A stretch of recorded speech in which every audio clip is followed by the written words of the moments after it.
My name's Hilary Baldwin, and I'm so pleased to be here to talk about 3 new products. And let's start off with a mineral sunscreen. We're joined by Brian Bodner, who is the principal scientist, photo protection, L'Oreal USA, research and innovation, basically the brains behind the product. There were many brains behind this product. Okay. But yes. You know, one of the interesting things that we're going to talk about here today is that everyday ultraviolet light exposure is a crucial part of this whole process. We often talk about going to the beach, getting a sunburn that increases skin cancer, increases premature aging, but we forget that that everyday little bit adds up over time, and that it's accompanied by changes in the barrier of the skin. That increased ultraviolet light exposure decreases the barrier function of the skin. We know that if we protect against it with sunscreen and quality barrier repair, our patients are in a better situation. So a ceramide-containing sunscreen, for example, and quality skincare can help prevent the sun exposure problems, but also to repair the barrier, as we can see here in these photographs. So, Brian, why don't you tell us a little bit more about this and what is so interesting and revolutionary about this new product? Well, photo protection is my favorite topic. I love talking about this, and specifically this product. I mean, it means a whole lot to me, and I hope, a lot to all of our consumers and your patients. And I know Cerave as a brand and L'Oreal as a whole too, we work a lot directly with dermatologists, not just a team of scientists behind it. But whenever we start a project, it's really important to start with a really key question. And here it was honestly quite inspiring and very ambitious. What would revolutionize mineral sunscreen? Mineral sunscreen is a topic that we wanted to focus on, and so if you are going to start a project in mineral sunscreen and you want an innovation, when we look years ago, 7 years ago actually, when we started this effort, there was one obvious, simple, moment for what you would want to change, and that's white cast. So mineral sunscreens and white cast. Andrew, I think you can explain what's the problem? Why do we need mineral sunscreen without this white cast? Yes, you know, as a dermatologist recommending sunscreen to my patients all day, every day, one of the biggest barriers for me in getting my patients to adhere to that recommendation has been finding a sunscreen that goes on the skin and it doesn't leave a white cast, and you know, something visible that is cosmetically very unappealing to the patient. Because once they have that, they're much less likely to actually use the sunscreen that I've recommended. And so to be able to have a sunscreen that goes on with minimal to no visible cast or any sort of residue is really important. Right, absolutely. You know, there's an old saying that the best sunscreen is the one the patient's actually going to use and also going to reuse, correct? Because we're asking them to put it on every 2 hours. And we act as if that white cast goes away. It doesn't until you wash it off. So we're asking them to have a white cast and then make the white cast worse and worse and worse as the day goes on. And we know that it occurs in about 85% of patients. So it's not just an issue with Fitzpatrick 4, 5, and 6.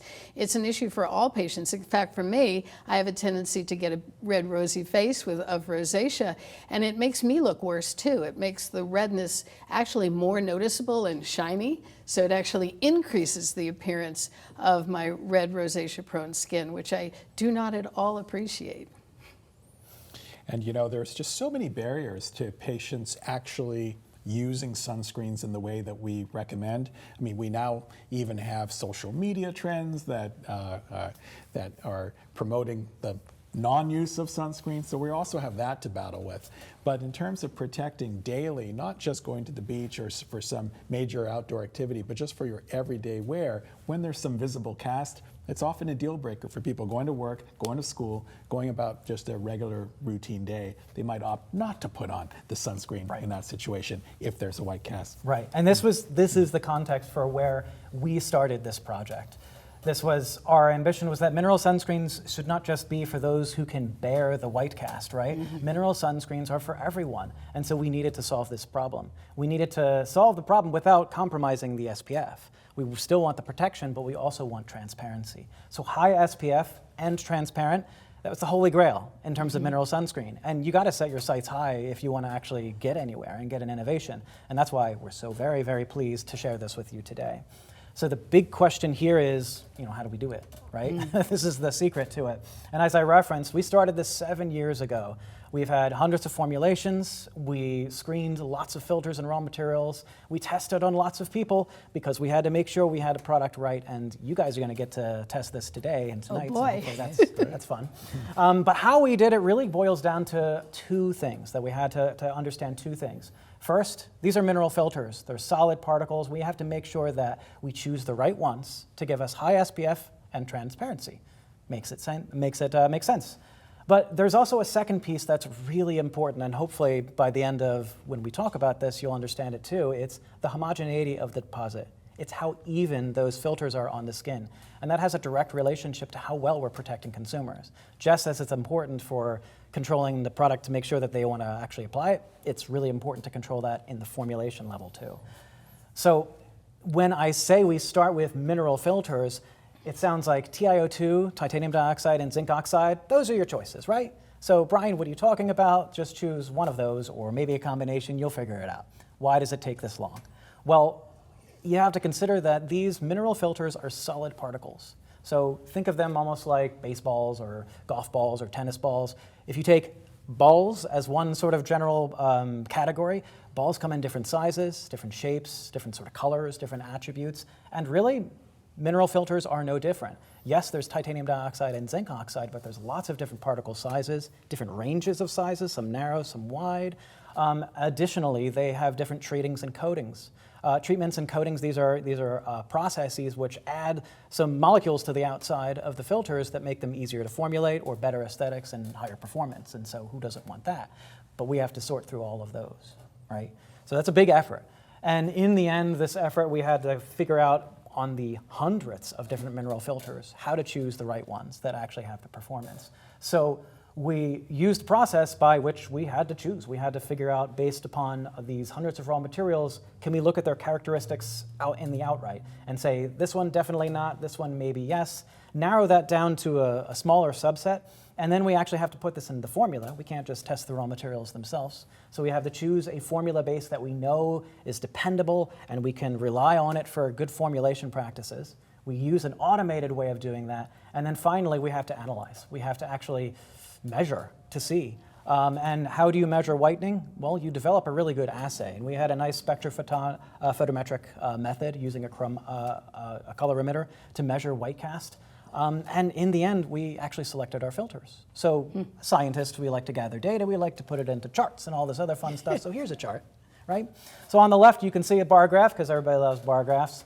The higher the bar, the wider the filter. And so what you're looking at is, I think, about 30 or so filters that we ended up showing here. And the big tall ones, those are red, because these are filters that no one wants on any skin tone. This is white no matter what you do. It's as white as this cup right in front of me on everybody's skin. So yes, a problem for rosacea, and yes, a problem for anybody with skin tone. That is not any skin tone. As we evaluated some raw materials, we saw some that were actually okay on those with light skin tones, but not still okay with dark skin tones. There's only a few that actually work really well. And so, sure, we show this on the bar graph, but in the data, it's only as important as actually seeing the effect. And so you can actually see this effect. This is an example of what we can do in the lab to actually show the difference between two mineral filters. On the right side is a standard one that's kind of in the red territory. And as you can see, drawing that down on that thin area, you can see on the skin sort of background, it's white. On the left side, this is the transparent one that we identified. And so really almost invisible. And so we put it in a formula as well, which is the fun part, right? So in the end, we had to take this and not just evaluate it. So if you guys want to try that, and it's really important to make sure that we don't just measure and identify the mineral filters, we have to put it in a formula that you want to apply. And I hope you'll see what we see when we apply this on many consumers in the end. And that's that really, don't take my word for it, take the word of everybody who applies this. And so, I don't know, you guys want to comment on what you're seeing? Yeah, I'm not seeing Or what it you're at not all. seeing, maybe, I don't know. It's truly invisible on my skin. I would What hope about so, you? yes. Yeah, that's kind of the point, right? Yeah, what impressed me is I first applied it to my skin. Of course, there was quite a contrast initially, Right. just Yeah. putting it on without rubbing.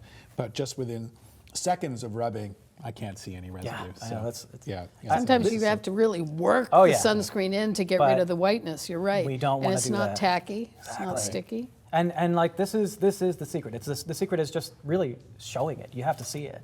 So I mean, if you look at the example of where we were here on the slide, you can see that woman on the left. She has, compared to what was sort of a mineral sunscreen of the day, a SPF 40 mineral sunscreen that was pretty standard technology. She's not wearing that outside, is she? She's not even applying the correct amount ever. That's a deal breaker. Absolutely. And yet, the one on the left, that's hopefully this technology in the end, you would expect that you can wear that one correctly. And we've tested on lots of consumers, and so we know this does work. In total, we've tested on 2,500, more than 2,500 consumers over the course of a lot of the studies and different formula iterations. And so we really have a confidence in this product. And as you can see, that's sort of, I think, warranted. So, you know, Andrew, what about the aesthetics too? Because you mentioned when you were applying it, it was good, I hope, in the end. Is this just about, you know, good for you? How important is it for sunscreen? I mean, it's critical because if the aesthetics are off, if there is an actual visible cast or other visible residue from the sunscreen, that's going to impact adherence. Patients aren't going to use the sunscreen in the way that we recommend. And so, from my own demonstration here, I can see that I'm not seeing or even feeling any undesirable residue. So this is a big advance. Right. Honestly, all I'm seeing is evidence of barrier repair. This hand looks more moisturized than this one and feels more moisturized. What about spreadability? It seems like it spreads really easily. That's a crucial issue, isn't it? Because no one has to ask somebody else to put their sunscreen on for them on their shoulders and on their back. Yes. So spreadability is excellent as well. Spreadability is absolutely important. And it's not just for the aesthetics, and I think it's actually really important to belabor this point. Spreadability is really important for SPF performance as well. And it's not just the consumer or the patient who's applying it and make sure that it's even, right? We've seen the pictures of like sunscreen because you didn't apply it right and you can see the finger marks, you know, right? It's not just that, it's how you apply it as well. And yet we're not as good as applying it like at the microscopic level. You want it to make sure that it's okay at the microscopic level because the impact of improper homogeneity is huge on SPF. The difference between an SPF 30 and an SPF 60, yes, 60 is doubly as effective, but it's a tiny change in the overall ability to absorb UVB, and that only takes a tiny change in the arrangement of the filters on the skin. And so we realized that, and so in our formulation strategy, it's not just about the active ingredients, it's actually about the inactive ingredients and what they can do to make sure those mineral filters are in the right place. And by that I mean this technology is not just the right mineral filter, it's the right polymer in relationship that interacts with the mineral filters, it's the right emulsifier and emollients. All of those together actually are very vitally important. And so here I have a comparison, a sort of graphic that represents what we see when we actually measure at the microscopic level, the difference between something that is in this technology and when we take something that's really important away. In this case, this is an example of a polymer change where we take one polymer that works and another one that does not work and is not giving us the same effect. And you can see microscopically, there's a difference. But again, just like with whitening, I can measure all I want in the lab and it's great for me and I love these photos and I love all the imagery and the science behind and I think it's amazing. But what's really important is the performance when you put it on skin. And so what I mean here, it's SPF. So once again, data. Data is our friend as scientists and I think even as doctors too, absolutely very important. And when we look at the data, we collected Vivo SPF data for more than 230 sunscreens that we've tested, and these represented mineral sunscreens with varying architectures, varying sort of emulsion types and everything, different filter levels. And what we see is, well, first of all, we see a relationship between total mineral filter, so the total amount of active ingredients in there, and SPF. Well, duh, of course, there's going to be that. It's a nice relationship. But what you notice is those blue dots, and what do you notice about the blue dots, Andrew? They seem to be Above the line. They seem to be above the line. Is that the answer you were looking That for? is the answer I was looking for, indeed. Good job. You win the quiz. So above the line, meaning that given any total amount of mineral filter, when we use mineral tech, that tech I just showed you with the homogeneity improvement, we have a generally higher SPF. And we can actually look at that, and it's a really good way to see, compared to the field of mineral sunscreens out there, this great improvement in performance.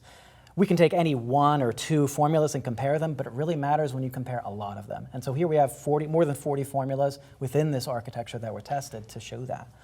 And so in the end, we're really, really happy with this product, and I hope you are too. I think it combines the two sort of pieces, which is optimal mineral filters for that transparency and the even deposit, which really governs the SPF.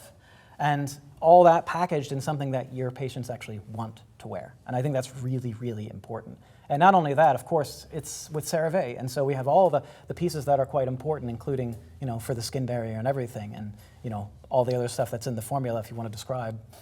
Yeah, so not only do we have that sun protection that lacks the visible residue as we talked about, but there's also ceramides and niacinamide, so all contributing to the overall formulation. And I think that explains why we see a lot of the attributes that we see when we apply it to our skin. So I think you found the sweet spot, didn't you? I hope so. Yeah, very interesting. Okay, well, thank you so much, Brian, for all of your information and instructing us on how to use mineral sunscreen. We appreciate it.